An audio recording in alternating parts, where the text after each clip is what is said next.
Hey everybody, it's Missy. It's April. And this is SheelaNaGig.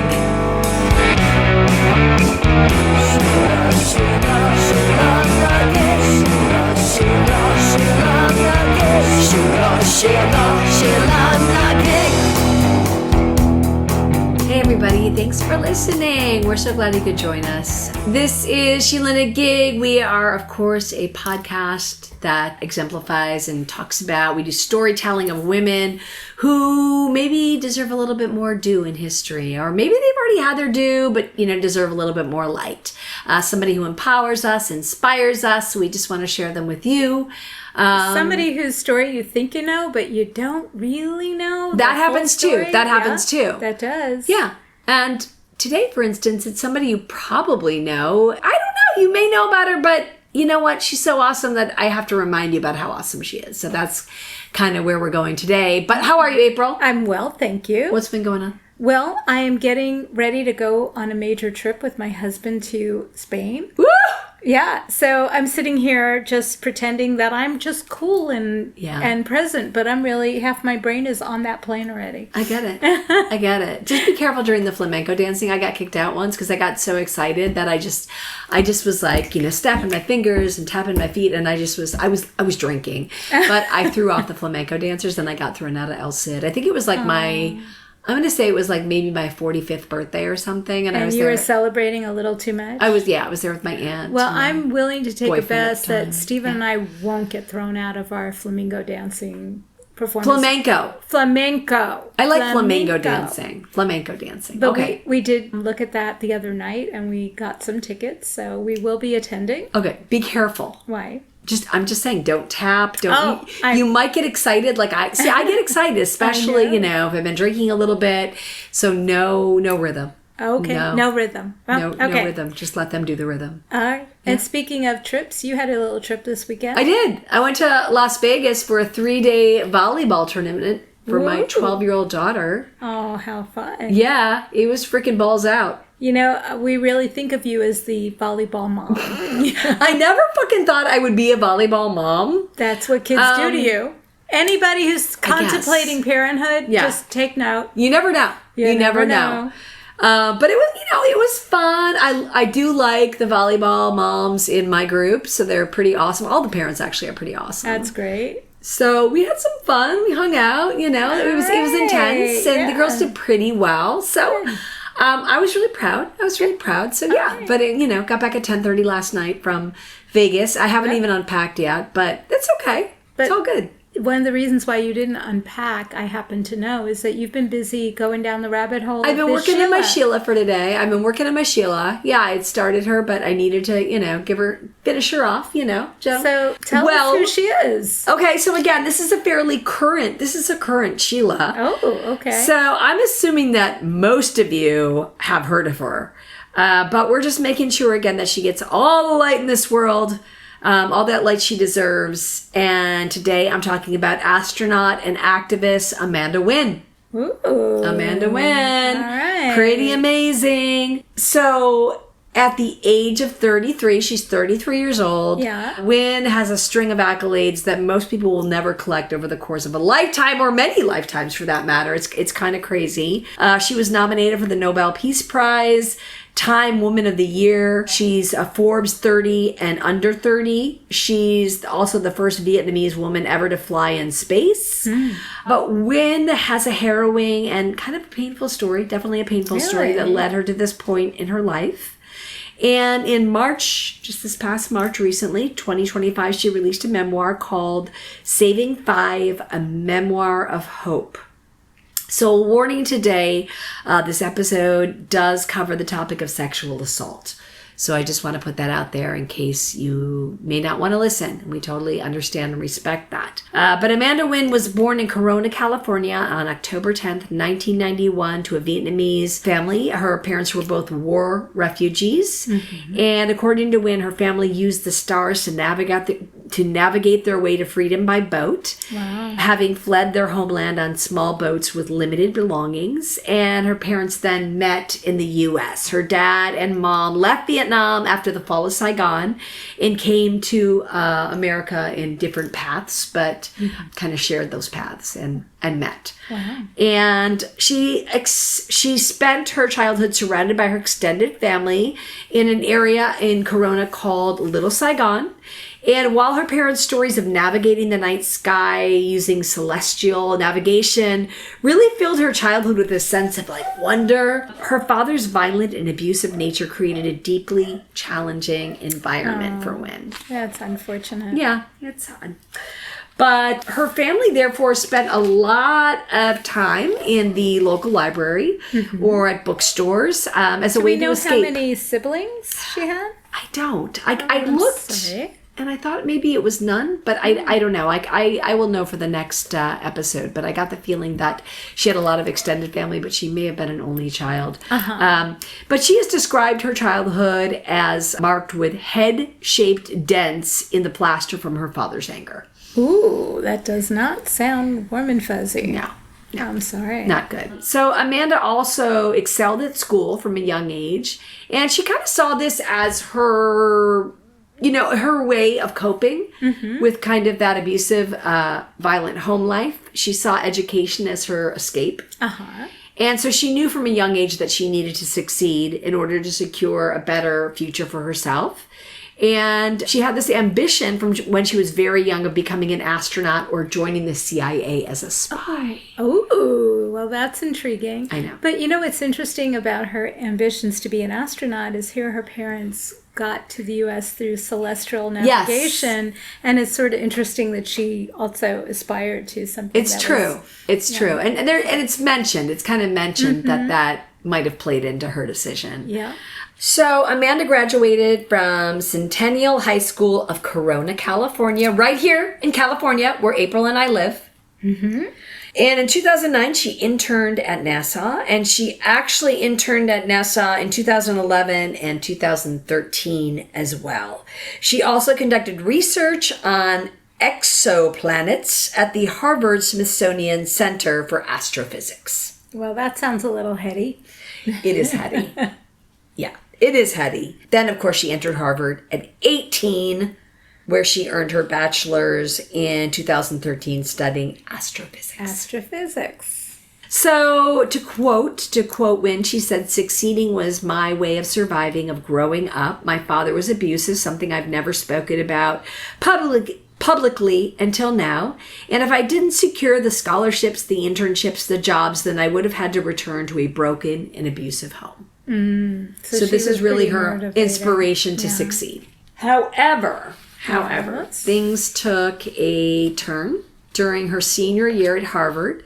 It was just a couple of months before she graduated. It was 2013. And after a frat party, she was dropped off and she was brutally raped. Oh. And was this a date rape? No, it was not a date rape. And I have tried to find out more information about the rape, but there's not a lot of information. It basically says that, she was dropped off and it was a quick trip kind of from where she was dropped off to her front door. And during that time, she didn't make it. Yeah, she didn't make it. And whoever raped her, she was fully convinced they had done it before because they were very methodic in their approach. And she thought this person has done this before. But thankfully she survived. Yeah. And after he left, she bravely took herself to the hospital. She didn't want to bother anybody. And the nurse wanted to know right off if she would be pressing charges. And if so, did Nguyen want that evidence to be collected in the form of a rape kit? Or, and if she did, was she okay? Because that would obviously entail some, further intrusive procedures. Right, yeah. Yeah. So the nurse went on to explain that it could be done in her name or it could be done as an anonymous rape. As an anonymous rape kit, or a Jane Doe rape kit, as it's referred to. So Amanda suddenly felt nervous about how this might affect her future with NASA or the CIA. Would they have Which is unfortunate. I'm sitting here going, sure, but that's actually very sad. That, it is that she had to consider that. Right. But it made her really nervous because that was really what she had aspired to her whole life. But they basically told her that either way that the rape kit would be stored in case one day she chose to initiate a police report, and the statute of limitations for prosecuting rape in Massachusetts was 15 years. So she decided to proceed with the anonymous rape kit at that point. Mm-hmm. And she decided that although she wanted to press charges at some point, she really didn't feel like she was ready to press charges. So that 15-year statute of limitations really gave her some peace, and that it wasn't, there was time. There was time. So she didn't feel it was necessary, because she just felt she needed to, she needed to take a step back from what had just happened. Mm-hmm. And she didn't feel that she had, the necessary resources, mentally, emotionally to participate in a trial at that point. Sure. But the 15-year statute of limitations again gave her that security, made her feel reassured that she could press charges at a later date when she felt ready. Right. So that's kind of the decision she made. So at that point, because she had agreed to an anonymous rape kit, she was subjected to what felt like endless tests. Oh, wow. Blood count, microbiology test, chemistry test, a pregnancy test, and many pills were given to her, about 30, she said, including antibiotics, hepatitis B, HIV prevention medication. Wow. Yeah.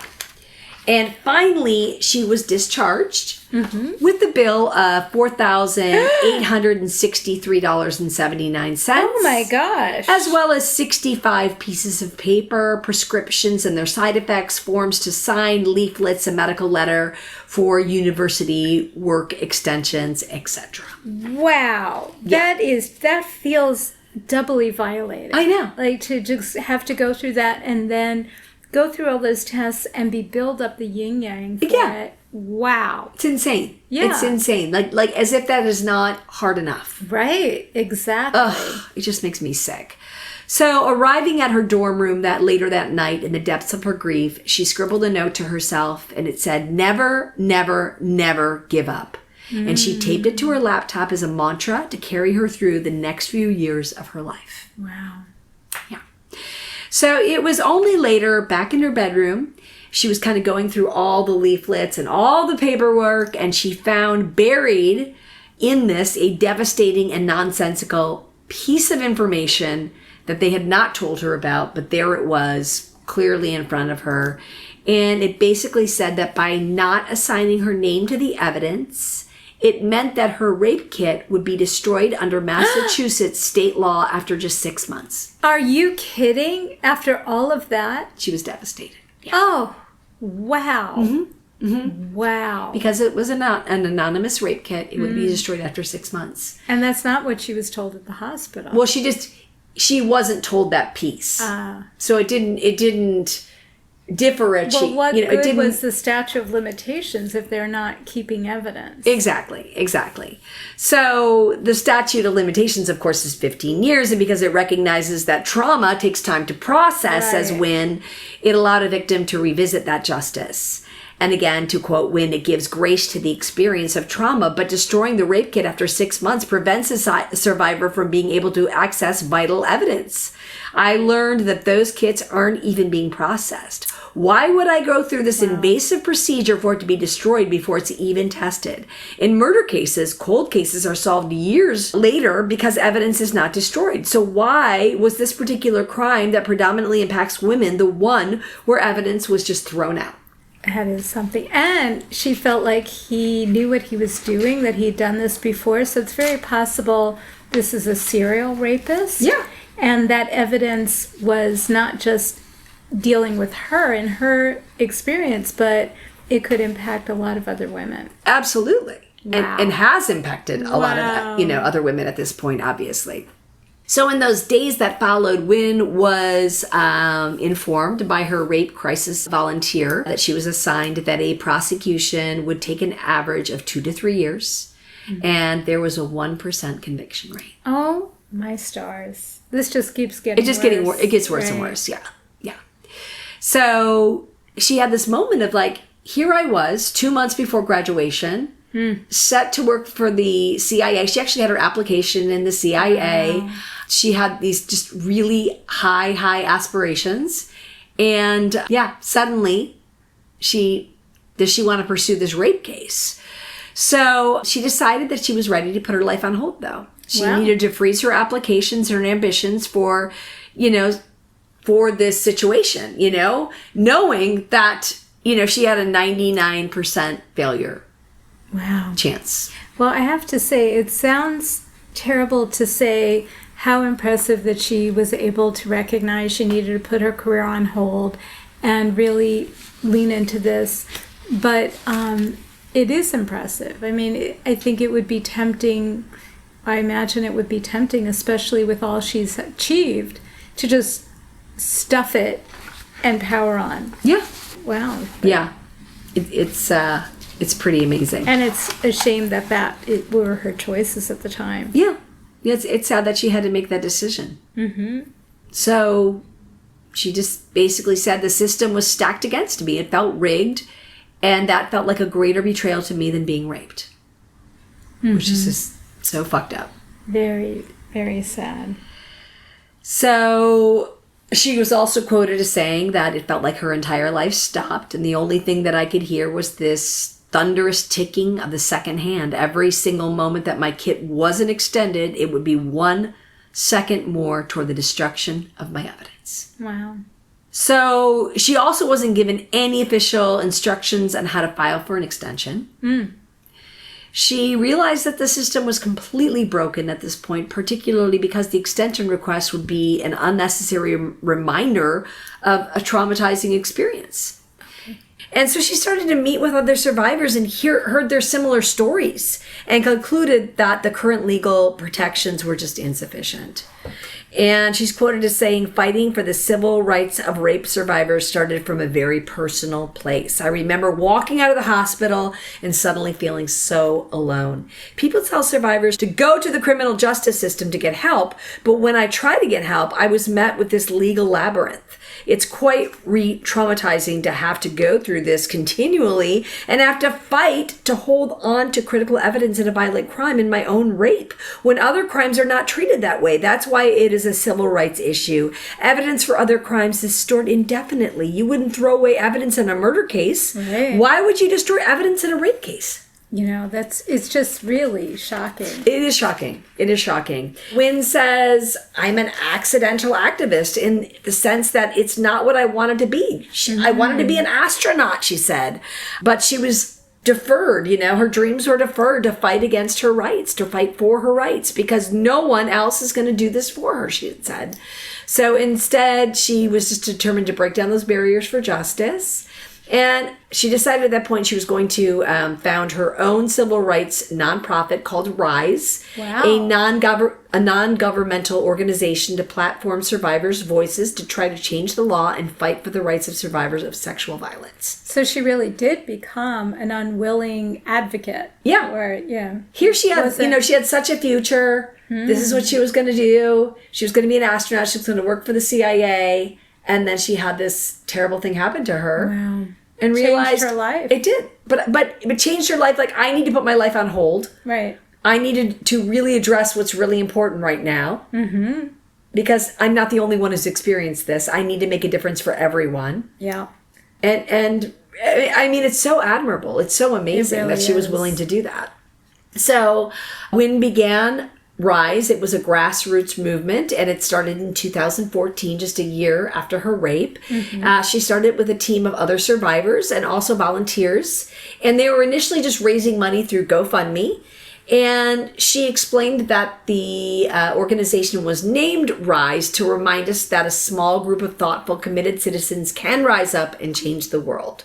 And her aim, of course, was to pass a sexual assault survivor bill of rights in all 50 states. Wow. And was she successful? She was. Yeah. She was. And so basically together they wrote, RISE wrote a sexual assault survivor's bill of rights, and it included the right not to have your rape kit destroyed until the statute of limitations expired. Well, which it just seems so obvious. Right. It seems, that's what's so crazy. It seems so obvious. Of course that's what it should be, right? Yeah. Mm-hmm. Yeah. And also the right to not have to pay for it to be carried out. Right. I thought that was horrible that she got this massive bill just for the right of collecting evidence. Justice. Yes. And then what other crime, would you pay for evidence collection? I've never heard of that. You wouldn't. Yeah. You wouldn't. So it's disgusting. So she also collaborated with change.org and a comedy website called Funny or Die to draw attention to the legislation, and she encouraged voters to support it, as well as launching petitions at that point. And she launched a change.org petition that called on Congress to pass the new legislation. And that Funny or Die video received support from Judd Apatow and Patricia Arquette on Twitter. And as of February 2016, the change.org petition gained 60,000 of the 75,000 requested signatures. By October of 2016, there were more than 100,000 signatures. Wow. That's again, it seems so obvious. Yeah, so I'm encouraged that so many people felt the same way. Right. Yeah. And just showed up for this. Yeah, absolutely. Yeah. So in October of 2016, President Obama signed it into federal law just 3 years after Nguyen had been raped. Wow. So in terms of legislation, that's pretty quick. That is. Which is great. Yeah. And since then, RISE has worked to guarantee the same protections in each state. It has successfully passed 91 laws over the last decade and is also pursuing an international treaty that gives universal jurisdiction for rape cases. In 2019, Nguyen was nominated for the Nobel Peace Prize. Oh, wow. And in 2022, she was one of Time Magazine's Women of the Year. And for her work specifically with this rape kit and being able to maintain evidence. Because when you said that, I just assumed, it was related to her being an astronaut or a female or the first, you know... Yeah. Asian American astronaut. Right. Wow. And all that's true too. Yes. Yes, and. Yes, and. Yes, and. Yes. She was also at the forefront of Stop Asian Hate. It was a movement after her viral video in 2021, and it sparked national conversation about the topic. So she's kind of, she's obviously gained momentum as a figure on social media. People know who she is. And so she's really used that in a lot of positive ways, not only for women's rights, civil rights, but also for, hate crimes. Whatever is important, she is there to advocate for it, which is really, again, super admirable. Yeah. And she also created this really cool, it's interesting, if you look her up, she's really into fashion as well. Really? Yeah. And she talks about that. You can read about her feelings of like why, fashion is important to her, why, it really defines, who you are, your message. And she created a fashion show during New York Fashion Week in the Museum of Modern Art, where the models were all survivors of sexual assaults and abuse. Wow. And this initially took place in 2021, but the show has now been repeated in both 2022 and 2024. What an empowering thing to do. Like, take back your body, take back your beauty, take back your power. Yeah, and if you go to Instagram too, there's this amazing picture of her there where she has the dress that she was wearing when she was raped. Oh my goodness. Because she says there's not another crime that happens where you're not asked, what were you wearing? Right, yeah. And how many different connotations in that in your life can that have? She said, sometimes girlfriends are like, hey, what are you wearing? But then, of course, it's the same question you're asked after you've been raped. Wow. Like that really has something to do with it. Did you bring it on yourself? Right. What were you wearing? Right. So there's actually a really amazing, empowering photo of her on Instagram where you can see the dress that she was wearing in the background. Wow. So yes, let's bring us to 2025 here. And as I mentioned earlier, Nguyen released a memoir in March of this year, just a couple months back, called Saving Five, a Memoir of Hope. And as Nguyen puts it, this book is written for every survivor. She shared in People magazine that writing it helped me heal. It is my greatest hope that these pages can help heal all those who seek it, to show that we can make it through. And the memoir is written from the perspective of different ages of herself, addressing her 5-year-old self, her 22-year-old self, her 30-year-old self, and beyond.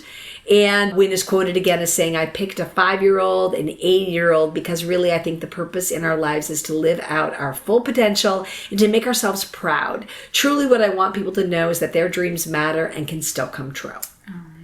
So most recently, which I'm sure a lot of you knew about, on April 14th, Nguyen flew on the Blue Origin suborbital flight. She was part of an all-female crew and became the first Vietnamese and Southeast Asian woman to travel to space. Oh, yeah, pretty amazing. That is amazing. She had spent basically the last 4 years training at the International Institute of Astronautical Sciences, and she graduated at the top of her class. So when Blue Origin offered her a chance to fly, she wasn't hesitant. She was ready to go, but she really wasn't there to take selfies and, make the headlines. She was really there to do what most astronauts are there to do, which is to create science and make scientific progress, right? Achievements. So I'm sure most of you have heard about, of course, the Blue Origin, the controversial flight that, featured this first time all-female crew. Mm-hmm. What did you think about that, April? Well, I was very proud and excited. Yes. And it included Katy Perry, Jeff Bezos' fiance, Lauren Sanchez, Gail King, astrospace engineer Ashia Bow, and film producer Carrie Ann Flynn. And it got a lot of attention. But my heart was just so filled for Amanda Nguyen. She was the one that really, it just made such a huge difference. And the internet didn't really see this as empowerment. It really saw it as all about content, a publicity stunt. Right. And it became meme fodder, unfortunately. Right.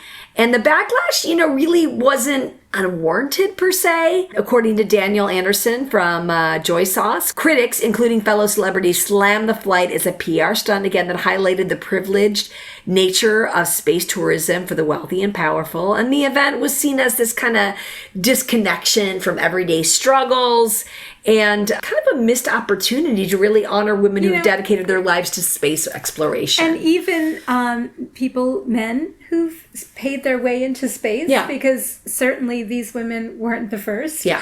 And somehow when dudes were doing it, that didn't get the same kind of derogatory press. Right. And so I was proud. Yeah.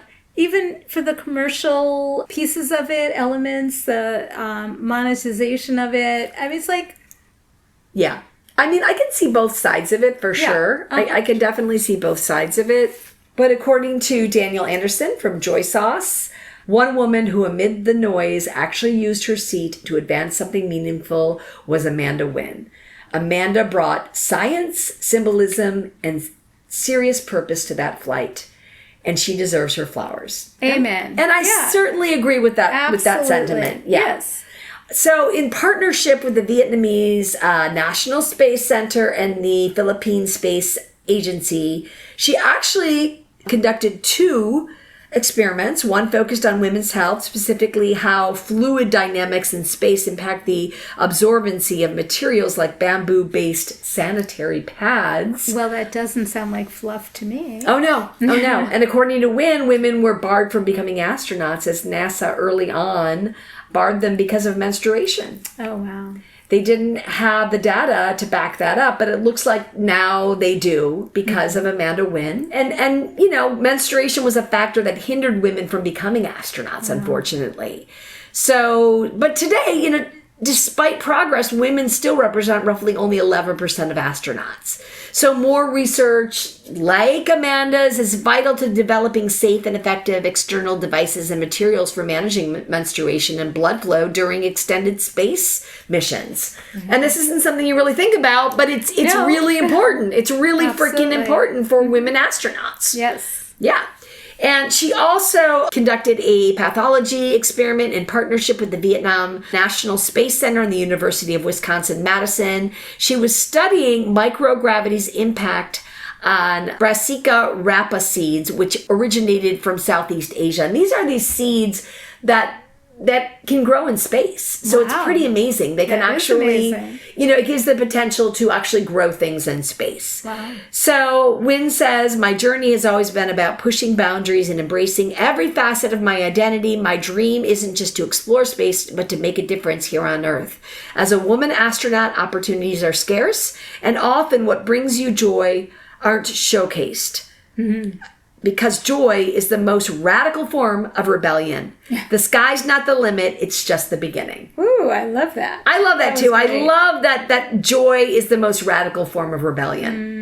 And I see that, right? Yeah. It really, that's really true. So that is our amazing, beautiful Sheela, Amanda Nguyen. We love you, Amanda Nguyen. You are so freaking amazing. And if you ever want to do an interview with us, we would be so honored. So freaking honored. And I think as women all over the country, we owe her our gratitude. Oh my God, so much so. Anyone could become a rape victim. And she really stood up at the expense of her own career. Absolutely. She delayed it and took on some other press that might have been harmful for her career potentially, and did it anyway and succeeded. Yep. All right. She took one for the team is what she did. She sure did. She totally did. And this, by the way, is now becoming international. So it started out with, the state of Massachusetts. It soon became every state, and now is becoming international. These laws that really defend rape victims and give them a voice, which is so freaking important. So again, thank you for listening. Please keep listening. And thanks for learning a little bit more about Amanda Nguyen. She transformed a personal trauma into landmark legislation for sexual assault survivors, continues to pursue her astronaut dreams today. Go look her up. I mean, if you don't know Amanda Nguyen, you should know her. You might very well know her, but I couldn't resist. I'm sorry. She's just so freaking awesome. Awesome. Glad you covered her. Thank you. Yeah, awesome with a capital A, right? So thanks for listening, everybody. Give us your Sheelas. Yes, and give us your comments. Your comments, your questions. We love you. Thank you for listening. Have a great, great night. All right. Talk to you soon. See you next time. Bye. Unabashed in your glory.